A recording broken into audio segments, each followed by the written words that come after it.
দীর্ঘদিন ধরে রাজ্যের শিক্ষা ব্যবস্থা ভেঙে পড়েছে।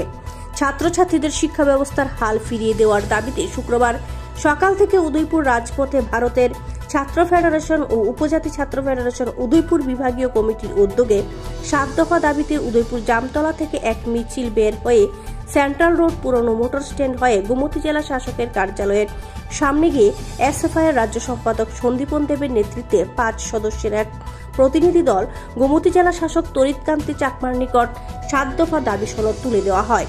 শেষে ছাত্রদের সামনে বক্তব্য রাখতে গিয়ে এসএফআই রাজ্য সম্পাদক ও উপজাতি ছাত্র ফেডারেশনের রাজ্য সভাপতি নেতাজি দেববর্মা বলেন, প্রবল আগ্রাসনের মুখে পড়েছে জাতীয় শিক্ষানীতির নাম করে এই দেশে শিক্ষা ব্যবস্থাকে বড় লোকদের হাতে দেওয়ার জন্য সমস্ত রকম প্রকল্প করা হচ্ছে এবং এই দ্বিতীয় অনুসারে এই রাজ্যে বিজেপি সরকার আমাদের রাজ্যে উচ্চশিক্ষা ক্ষেত্রে শুরু করে সামগ্রিকভাবে জাতীয় শিক্ষানীতি লাগু করার সিদ্ধান্ত নিয়েছে। আর এতেই রাজ্যের শিক্ষা ব্যবস্থার উপর সবথেকে বড় আঘাত নেমে এসেছে বলে দাবি করেন ছাত্র নেতৃত্বরা।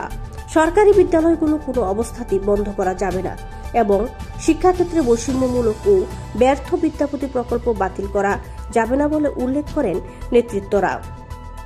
বিদ্যালয়ে ককবরক ভাষার শিক্ষক নিয়োগ করা এবং নিয়মিত ছাত্রছাত্রীদের স্কলারশিপ চালু রাখার দাবি জানানো হয়। প্রবল আক্রমণের মুখে পড়েছে জাতীয় শিক্ষা নীতির নাম করে এই দেশের শিক্ষা ব্যবস্থাকে বড়লোকেদের হাতে তুলে দেওয়ার জন্য সমস্ত রকম প্রচেষ্টা গ্রহণ করা হচ্ছে এবং সেই নীতির অনুসারী এই রাজ্যের বিজেপি সরকার এরা আমাদের রাজ্যের উচ্চ শিক্ষা ক্ষেত্র থেকে শুরু করে সামগ্রিকভাবে জাতীয় শিক্ষা নীতি লাগু করার সিদ্ধান্ত নিয়েছে।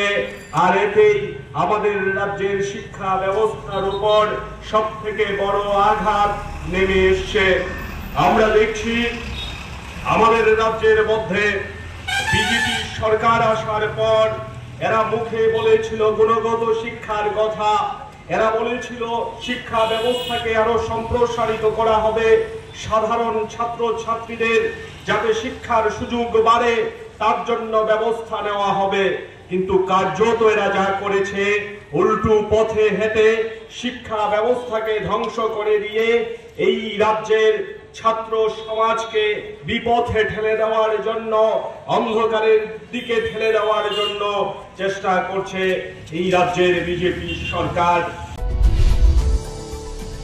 ব্যুরো রিপোর্ট, দুরন্ত টিভি।